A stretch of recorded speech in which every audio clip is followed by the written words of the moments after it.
Elegí el título de Bestia Sagrada para el segundo álbum como Isabel do Diego, que Isabel do Diego es mi identidad sonora, porque durante todo el periodo de gira del primer álbum, que se titulaba De Pueblo, me fui dando cuenta que con el público sucedía algo de que, bueno, me miraban como un ser extraño. Y como partí de la idea de quién es Isabel do Diego, o quién quiere ser Isabel do Diego cuando sale del pueblo, ahí fue donde encontré la respuesta, y es una bestia sagrada, en el sentido de que se crea con ese título una paradoja, porque no llega a ser 100% sagrado ni 100% bestia. Y ese lugar ahí híbrido me gustaba. Y luego como título me parecía que también era contundente a la hora de compartirlo. Pues lo que me permite utilizar o habitar el personaje de Isabel do Diego, porque lo trabajo como un personaje, es desvincularme sobre todo del ego. Porque yo como Juan Diego lo que hago es poner mi cuerpo, mi creación al servicio de ese personaje. Entonces lo importante es qué va a contar, a cantar, a narrar ese personaje a través de la música y de la imagen, porque también trabajo la imagen con este proyecto. Y eso me da mucha tranquilidad y mucha libertad, aunque parezca todo lo contrario. Bueno, esa es una gran pregunta, porque en realidad saber cuándo termina o cuándo empieza una pieza, una canción, algo artístico, digamos que a mí lo que me ayuda es tener un buen trabajo previo de dramaturgia. Saber qué viaje sonoro quiero hacer, cómo quiero empezarlo y cómo quiero acabarlo, y cómo quiero que las personas oyentes transiten ese viaje. Aunque luego, por ejemplo, las canciones puedan tener vida por sí solas, pero yo siempre lo trabajo como en una historia de principio a fin. Y eso en Bestia Sagrada ha estado muy presente.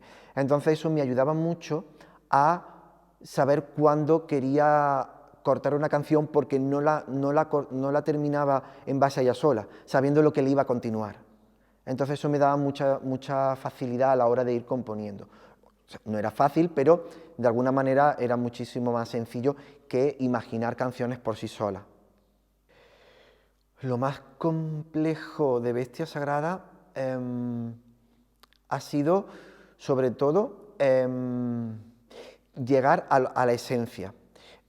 A diferencia del primer álbum de Pueblo, que de alguna manera sí me permití que fuera más un abanico de como diferentes manifestaciones de los orígenes, porque yo era una búsqueda de los orígenes, en Bestia Sagrada sí quería que se entendiera que Isabel do Diego estaba en un lugar ya fuera. Para mí era un lugar híbrido entre un tablao flamenco, un retablo medieval y el escenario del bunraku japonés, que es un arte escénica de Japón, también del medievo. Y que ese personaje estuviera ahí todo el tiempo. Entonces eso era lo que me ayudaba a entender que la esencia tenía que ser eso, y que todos los temas, aunque fueran diferentes y aunque fueran contando una historia, porque Bestia Sagrada tiene algo de banda sonora, de principio a fin, sí me ayudaba a que ese personaje cómo iba a transitar, pero no salía del mismo lugar. Entonces eso era como una cosa como importante. Pues para conseguir, cuando yo me imaginaba qué elementos quería cruzar, porque quería hibridar diferentes manifestaciones, tenía claro que al ser la bestia sagrada,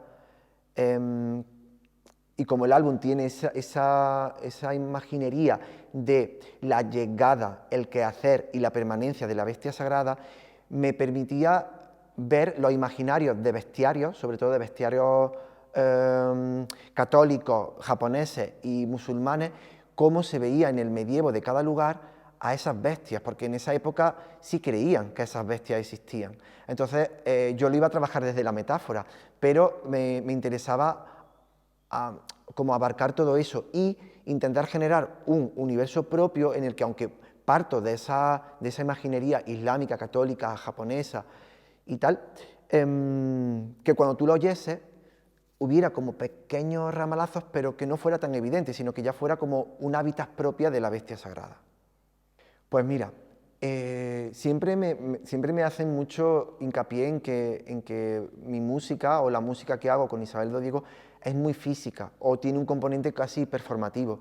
Y en el caso de Bestia Sagrada está muchísimo más presente el cuerpo, porque, por ejemplo, me planteé como dogma, a diferencia del primer álbum, en este segundo, grabar todas las voces de manera cronológica, a cómo iban a sonar en el álbum, y hacerlo sin cortar, sino como toda la canción entera. Y si me cansaba, utilizar ese cansancio como parte del canto. No buscaba la perfección a la hora de cantar, buscaba que incluso se notara la voz cansada.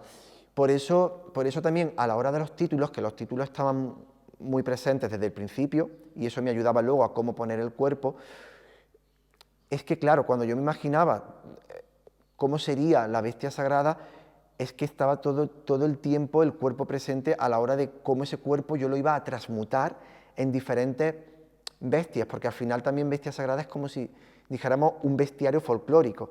Es el mismo personaje, pero va ocupando diferentes alimañas a lo largo de cada canción y de todo el álbum. ¿Qué me llevo? Pues me llevo, con Córdoba, la ciudad de la idea, me llevo, sobre todo y lo más importante, volver a Córdoba, porque llevo muchos años viviendo un trabajo, bueno, artístico y vital nómada, viviendo según los proyectos en cada lugar. Con todo el tema de la pandemia ya me planteé asentarme en un lugar y eché la convocatoria, también por el trabajo de Bestia Sagrada, pero también había algo de que me lo den porque quiero volver a Córdoba y quiero volver con mi trabajo, estar un tiempo con mi trabajo, compartir mi trabajo con el público de Córdoba, y durante este tiempo también he tomado la decisión, no sé si cambiaré, pero de asentarme en Córdoba, volver a vivir aquí de manera más permanente a partir de septiembre.